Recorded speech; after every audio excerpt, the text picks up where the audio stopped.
Estamos en un programa más de conciencia auditiva. Esta vez lo hacemos desde La Habana, Cuba, siguiendo la visita de Barack Obama, una visita histórica, y me pareció ver dentro de la bodeguita en medio, me pareció ver a José Candelario Tres Patines.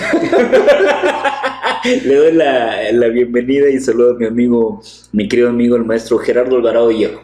Y yo, como siempre, mi buen amigo, el doctor Carlos Barra Mulán. Llega a Cuba Barack Obama 88 años después que Calvin Coolidge hubiera hecho el último viaje de un presidente norteamericano a la isla. Y me parece, bueno, en primera es histórica las declaraciones de este negrito del Baraquín. Señala que Raúl Castro debe estar consciente de que van a haber cambios en La Habana. Yo creo que ya habían habido, ¿no? Habían habido varios, desde el arribo de los capitales españoles, que fue como una cosa muy, muy clara. Y yo creo que también por ahí hubieron varios signos de apertura, ¿no? Después vino la decisión cuando finalmente por salud Fidel ya no pudo seguir en el mando y tomó Raúl, ¿no? El análisis que se hacía en aquella época era que decían que entrando Raúl iba a haber una especie de vacío de poder, ¿no? Efectivamente. Y que no fue el caso. O sea, mantuvo la misma línea, quizá un poco más sutil en términos de la homofobia de Fidel. Del discurso, ¿no? Del discurso de Fidel fue muy fuerte. Recordemos que durante los años 60 y 70 hubo estos campos de reorientación y de reorganización de las ideas que se transformaron en campos de concentración para homosexuales. Se me viene a la mente la idea de Reinaldo Arenas. Ya. Entonces creo que son momentos muy, muy duros, ¿no? En términos de el régimen castrista. Y Raúl, de alguna u otra forma, como que bajó un poco la retórica fuerte y cerrada de Fidel, quizá no mucho, pero lo suficiente como para acomodar otras ideas, como para acomodar esto que ocurrió. Pero fíjate, yo me acuerdo todavía cuando Fidel era gobernante, recibió a Juan Pablo II, y después ahora se da históricamente de que Raúl también recibe, en este caso, a Francisco, ¿no? Entonces los dos recibieron algo. O sea, yo creo que el gobierno de La Habana tarde o temprano va a tener que permitir ciertas condiciones. Ahora, yo siempre lo dije, la única forma de cambiar el paradigma político-económico era hacer que Cuba entrara nuevamente a condiciones de economía de mercado. Si no entraba a economía de mercado, finalmente, tampoco iban a haber mayores cambios. Pero bueno, sí es una visita histórica, ¿no? Sí lo es. Y le dijeron a Barack, le dice, se parece cubano, mi hermano. Barack, eres un hermano. Tiene el color de Camagüey. Bueno, también fue interesante que Barack fue a la visita con su esposa y con sus hijas. Y la otra parte interesante fue... ¿Sus hijas están guapas o no? Yo creo que están bonitas, sí. Y lo que me parece interesante fue cuál fue la opinión pública en Estados Unidos. Cerca del 80% de la gente encuestada, cerca de varios decenas de miles, están perfectamente de acuerdo con que Barack haya hecho este viaje y haya abierto relaciones con Cuba. Se consideraba algo anacrónico. Y del lado de las campañas, Hillary Clinton dijo que era un paso hacia adelante y Donald Trump que eran 20 pasos hacia atrás, porque no lo había recibido en el aeropuerto Raúl. Y sí es un poco particular que en el aeropuerto no lo recibió Raúl. Eso sí como visita de Estado. Claro, porque es un jefe de Estado y no lo recibió. Eso me parece interesante. La otra es, el sábado publican esta fotografía de Castro con Nicolás Maduro. Ya. Como tipo prueba de vida de que todavía Fidel sigue ahí. ¿Y Fidel tendrá cuántos años? ¿98, 99? No, menos, ¿no? Como 90 y tantos, ¿no? 90 y... O sea, si en el 59 Fidel ya era un abogado hecho y derecho, ya había fracasado en leyes, ya había fracasado en varias cosas. Pero a lo mejor era jovencito, ¿no? Tenía 33 o 34 años en el 59. Échale 50 años más. O sea, el señor tiene por lo menos 92, 94 años, por lo menos. Salió longevo. Salió ¿Cuántos de los cubanos de Miami se murieron con el sueño de volver, no? y no volvieron. Y no volvieron. Oye, y como nota, ¿cómo estarán? Así como hay aprobación dentro de la mayor parte de los norteamericanos, los cubanitos de Miami, no, tienen que estar, pero... En el momento que ya se reanuden oficialmente las relaciones cubano-americanas, es el momento en el que los cubanos viviendo en Estados Unidos pueden optar por una de dos cosas: o obtienen un trabajo, o obtienen una forma de vivir, etcétera, pero ya no pueden estar mamando del Estado, ya no pueden estar viviendo del welfare y de la protección del Estado. Pero habrá todavía gente que tenga la categoría de exiliado, de asilado político. Por supuesto, sí las hay. Y vamos a decir que en ese sentido, en teoría, no debería de haber irretroactividad ante la ley. Pero por esa laguna de la irretroactividad, lo que podría ocurrir, y esto se especula un poco, pero lo que podría ocurrir es decirles: o te vuelves ciudadano estadounidense con todos los derechos y las obligaciones, o te regresas a Cuba. El problema es que a lo mejor solamente dice: llegó el momento de que regreses a Cuba. Exactamente, claro. Y que no. Pensemos que Barack Obama deportó a cerca de, no recuerdo si las cifras son un poco arriba de los 80,000 personas en los 8 años que tuvo, y a lo mejor me estoy quedando corto, 80 y tantos mil personas que no son mexicanos, además del cerca de 500,000 de mexicanos que deportó.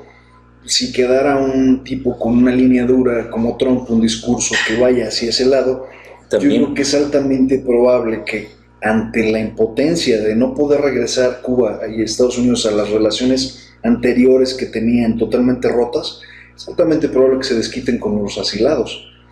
Van de vuelta a su país, con todo lo que traigan puesto. Ya, vamos a tener a Gloria Estefan cantando "De mi tierra santa".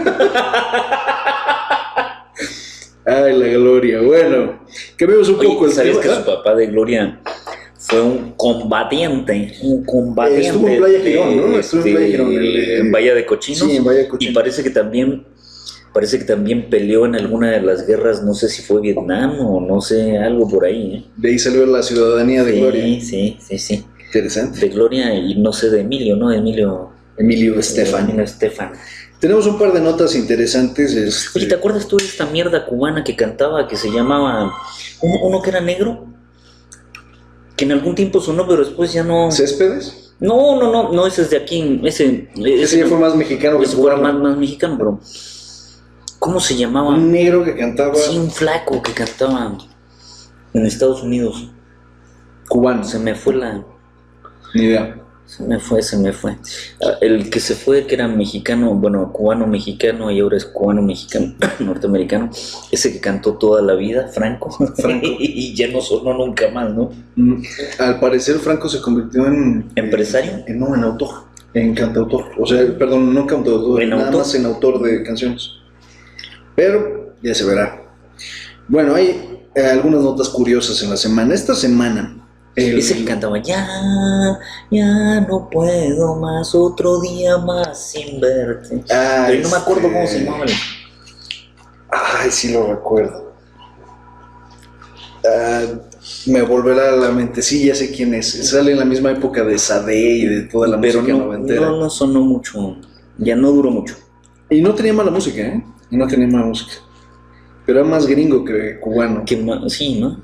De hecho, él también es productor de música.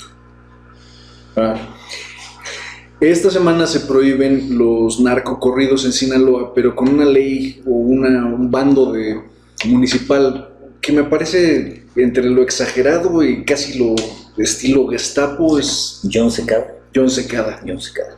Que es completamente absurdo. Se le ocurre al Ayuntamiento de Sinaloa que cada que haya una tocada en público, cada que haya música en vivo, deben de pasarle una lista de las canciones que van a tocar las bandas antes de que las toquen, haciéndose ellos responsables o corresponsables de cualquier música que se toque y que sea un narcocorrido. Si hay balaceras, si hay golpizas, si pase lo que pase, los daños se deberán compartir entre la empresa que contrató el grupo mismo, y los managers, representantes y demás, prohibiendo de antemano cualquier música que haga alusión con esto de la apología al crimen y todo ese rollo, ¿no? ¿Pero te parece realmente que así es como termina el delito? O sea, No cantemos más las narcocumbias, los narcocorridos y todo bien. No, no necesariamente, porque por ejemplo seguimos cantando esa la marihuana, no, esa es la cucaracha. Camelia la Tejana, ¿no? Camelia la Traían Tejana. el carro con las ¿No? llantas llenas de marihuana. Era ficticio, pero a la gente le gustaba. Claro, entonces cuando haga alusión a un personaje que es real y que haya hecho alguna proeza, una narcoproeza, entonces no se canta. Todavía más allá, ¿puedes hacer responsable al cantante? Hay que reconocer esto del Chapo, del túnel, es una narcoproeza, ¿no? O sea, se les pela y no lo encuentran en varios meses, ¿no? Digo, si esa no es una narcoproeza, se vale hacer esto. Claro, si finalmente te estás riendo de un gobierno inoperante, ¿no? Ok, pero lo que me refiero es, desde el lado de la libertad de expresión, ¿no es esto un elemento que coarta totalmente la libertad de expresión? Uh-huh. ¿No decía Edmund Burke que se termina, así es como muere la libertad, con un aplauso, no con un estallido? ¿No es esta la forma en la que arrancamos a la censura? Yo quería publicar un corrido que escribía Cuauhtémoc Blanco, que empezaba así: tengo mi jorayaba, tengo mi joroba, y no me dejaron publicarlo. Yo sí me expreso alguna preocupación respecto de la sí, o sea, prohibición de corridos. Me parece completamente absurdo. Hay cosas más relevantes, ¿no? En términos de prevención sí lo hay. Y bueno, en temas policíacos hay una alerta a la Policía Cibernética del Estado de México por el virus de la policía que se llama ransomware. Este ransomware opera de la siguiente forma: alguien te manda una carta y te dice que te ha hackeado tu sistema y que te está robando toda tu información o ya te robó toda tu información. Eso le pasó a la Policía Cibernética del Estado de México. Les robaron toda su base de datos completa, videos, cámaras, reportes, todo. Y entonces les dijeron, tienen 24 horas para pagar $1 millón a tal, o 10 millones o 100 millones a tal cuenta, y si no lo pagan, voy a destruir su información. Esto ocurrió en el Estado de México. Estos estaban desesperados, no pudieron dar con los ladrones de la información y finalmente les mataron la información. Así de sencillo. Entonces no era ransomware, era rancio güey. Rancio güey el que se lo llevó. No, está perfecto, ¿eh? Entonces, como diría Murphy, si puede fallar, fallará. Bueno, lo que me da más increíble es qué audacia para irte tras la información de los policías. Y te da también una idea de cómo estamos como en términos de prevención del delito y esclarecimiento de delitos. O sea, ni la policía puede detener a estos tipos. Es como cuando me hablaron del banco y me dice, uno de los fulanos me dice, tengo excelentes informes de sus estados financieros. Le digo, ¿y quién cabrones te permite? O sea, estados financieros, o sea, ¿por qué? ¿No? ¿A honras de qué? Totalmente de acuerdo. Bueno, esta semana aficionados furiosos intentan invadir el campo de Marsella cuando Marsella está perdiendo 5-2 contra el Olympique de Lyon. Empiezan ganando Marsella por 1-0, después los empatan, después vuelven a empatar ellos y después les ponen una masacre, quedan en 5-2. Lo curioso del momento en que los aficionados intentaron invadir el campo de Marsella fue que eran varias decenas de personas que venían incitando a las masas, y lo que hicieron los policías de Marsella fue detener a uno de los alborotadores, separarlo de la multitud y arrestarlo, y simple y sencillamente subsanó y se calmó por completo. La nota alcanzó relevancia internacional porque decían, estas eran condiciones perfectas como para que se diera un disturbio como se dieron en los años 80 y 90. Hooligans, como lo que pasó en Inglaterra, sí. Y simple y sencillamente no sucedió. Entonces, estaba hablando el comisionado de la policía en Marsella, que lo que tienen es ahora un software de reconocimiento donde empiezan a detectar aleatoriamente patrones de conducta de movimientos, y la gente que se detecta como agitadores simplemente los levantan solamente y se los llevan. Recordemos que ahora los estadios en Europa ya no tienen la valla protectora, ya no hay una reja que divida el público por civilidad. La multa ahora por aventarte a un estadio o por aventarte a la cancha de un estadio por estar dentro de la cancha, la multa es de 400 a 600 euros dependiendo del lugar. Y ya si no tienes en términos de pesos, no es cualquier cosa. Aquí también en un partido de Pumas América, en CU, hubo una agitadora, se desnudó, Y yo miraba, decía, así agita, ¿no? Bueno, cambio de tema. Hay una nota también, otra vez curiosa, de un hombre que comparte la foto de su abuelo comiendo solo. La foto en la parte de abajo decía: mi abuelo comiendo solo, le quedamos mal, no llegamos. Bueno, se viralizó a tal nivel que logró cerca de 7 millones Foto triste. de clics, la foto triste. Esta se compartió en todas las redes sociales, en Facebook, en Twitter, en Instagram. Y el abuelo al final dice, en realidad yo no soy una persona triste y qué bueno que no venían estos güeyes a quitarme la comida, pero lo que es curioso, ¿no? La historia detrás de la foto que no coincide con la foto en sí. Ya, no, yo estaba dando una clase y una niña me dice, de repente dice, hay cosas que de repente se le olvidan a uno. Dice, yo organizé una fiesta en mi casa y se me olvidó mi abuelito en silla de ruedas, dice, en el patio, que salió hasta el otro día, toda la noche el abuelo en la puta silla de ruedas y ella haciendo una fiesta. ¿Eso es cierto? Sí, fue cierto, dice, se me olvidó mi abuelito. Qué poca madre. Y ahí no le tomaron ninguna foto de... No se les olvide a sus ancianos, qué poca madre. Bueno, hay otra anécdota extraña. En el Distrito Federal detienen a un hombre acusado de secuestrar a su secretaria. Resulta ser que el tipo dirige una empresa que fabrica lo que quiera que fabrique. El hombre de repente se le ocurre que como no tiene dinero y como la familia de su secretaria había ganado algo de dinero o le estaba yendo bien, le pidió primero un préstamo, le pidió un segundo préstamo y después se le ocurrió secuestrarla y exigir un rescate por ella. Curiosamente, entre varias operaciones le salió mal y se dieron cuenta que era él. Ya el hombre está detenido y por supuesto la secretaria fue puesta en libertad. Yo conozco unos que tienen Ferraris y les dicen a sus guaruras que madreen a la gente que va pasando. Ya llegaremos a ese tema. Bueno, finalmente una mujer golpea y apuñala a su marido por no querer levantarse de la cama. Resulta ser que la mujer de 34 años le pide a su marido que se levante y que le haga el desayuno. La mujer trabaja un turno de varias horas, me parece que es enfermera, el marido dice que no. La mujer sale hecha una furia de la recámara, toma un cuchillo filetero y va y lo apuñala. Casi lo mata, pero no lo mató. Por eso entonces usted compre ya el desayuno, téngalo ahí, lo mete en un microondas y lo saca el otro día, ¿no? Pero creo que la nota de siempre, ¿no? ¿Dónde está esta idea que teníamos restringida del género? Ya no lo es, ¿no? Como dirían los cubanos, mira qué cosa más grande. Arrestan a una mujer ligada a la venta de bebés en Sonora, se llama Emma Consuelo Falcón. Se le acusa a ella de por lo menos haber vendido a 11 bebés durante la administración todavía del exgobernador Padres. Esta mujer cae, curiosamente, por dos personas que la señalan directamente de haberle dado sus bebés y se empieza a sumar todo lo que ella hizo. La curiosidad de la venta de bebés en Sonora, esto no es nada nuevo. Se calcula que en México se venden aproximadamente entre 1,000 y 5,000 infantes todos los años a lo largo de todo el país, largo y ancho del país. Esto no es poco común.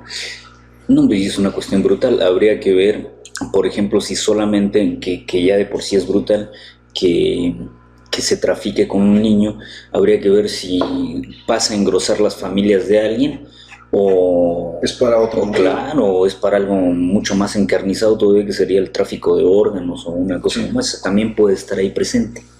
Y es ampliamente preocupante. Claro, brutal, ¿no? Cerremos estas notas curiosas de la semana. Nos falta esta última, que es que el Papa llega a Instagram. Esta semana se anuncia que la canonización de Teresa de Calcuta se realizará en septiembre y el Papa abre su cuenta de Instagram con el nombre Francisco. El Papa, con su cuenta de Instagram, logró, por supuesto, batir el récord de cuántas personas lo seguían. La idea fue que había cerca de 4 millones de personas siguiendo al Papa en menos de 24 horas. Yo también batí el récord de cuántas personas no me seguían. Como 200 millones de pericos que no. Había una nota, un artículo de era una persona totalmente secular, no recuerdo su nacionalidad, pero era europeo, que hacía una crítica muy fuerte sobre la metodología que tenía Teresa de Calcuta con respecto a cuidar a la gente que estaba en los hospicios que ella administraba. Se criticaba que esta mujer prácticamente usaba la forma más ortodoxa católica para tratar a las personas y que involucraba no tener contacto con ellos, tenerlos en una especie de camastro, un poco aislados, acalorándose y con un servicio bastante subestandarizado. Había incluso alguna mención de que había algo de crueldad respecto de los horarios y las porciones de comida que se daban. Sin embargo, ahorita en septiembre estamos hablando que van a canonizar a esta mujer como santa. Bueno, yo no sé, dentro de los personajes de la Iglesia Católica, cuando tratamos de hablar mucho de esto de la probidad y de la honestidad que tienen que tener dentro del manejo del credo, me parece que Teresa tiene como más puntos a favor que en contra, ¿no? Ahora, Teresa lo abandona todo, no me acuerdo si es Armenia. Es Armenia. Es Armenia, y me acuerdo que alguna vez una de las cosas que le preguntan que qué era lo que más extrañaba de su vida, y le dice el contacto con mi familia. Dice, después de que me ordené, nunca más, o sea, nunca más contacto con la familia. Entonces funda prácticamente una orden de religiosas, ¿no? Ahí en Calcuta, y recoge a gente de la calle. Habría que ver en qué medida, y también con un contrapeso muy importante, ¿no? Porque son credos distintos, entonces era peligroso, me parece que era una situación peligrosa recoger a alguien ahí. Entonces habría que verlo, ¿no? Puede ser que tenga bemoles. Los personajes tienen claroscuros, aunque parece que Teresa tuviera muchos más claros que oscuros. Por lo menos no es acusada de pederasta, ¿no? Como gran parte de la Iglesia Católica. Entonces habría a lo mejor que rescatar, ¿no? Es decir, hasta dónde sí y hasta dónde no. Ahora, la India le rinde un funeral de jefe de Estado, ¿no? Sí, completamente. Reconociendo en gran medida esta labor, ¿no? Entonces habría que verlo conocido, ¿no? Sí, completamente. Porque, por ejemplo, se habló muy mal de Carlos Salinas de Gortari en México, y cuando yo lo conocí yo hablé peor. Entonces depende, ¿no? Vamos a dejarlos con un grupo que se llama Foreigner. Foreigner o Extranjero es un grupo que aparece en las calles de Detroit en los años 80. Se volvió famoso por dos canciones en particular, una que decía I've been waiting for a girl like you, o he estado esperando por una chica como tú, y otra muy famosa que se llama Urgent, urgente. Urgent los puso en la lista de récords, eran chicos que decían que tenían un alma sureña. Tuvieron muy buena música durante los años 90, siguen haciendo tours, aunque nunca volvieron a tener un solo éxito. Yo siempre he tenido un alma sureña. Cada vez que estoy en una mujer bajo hacia el sur. Después de ese comentario los dejamos con Urgente, Urgent. Les recomiendo, a propósito de lo de Extranjero, dos canciones. Hay una que tiene Franco De Vita que se llama Extranjero, que es lacerante, y hay una más light que es de un antiguo cantante que ya murió español, que se llamaba Miguel Gallardo, y se llama Extranjera, no Extranjero, Extranjera. Volvemos.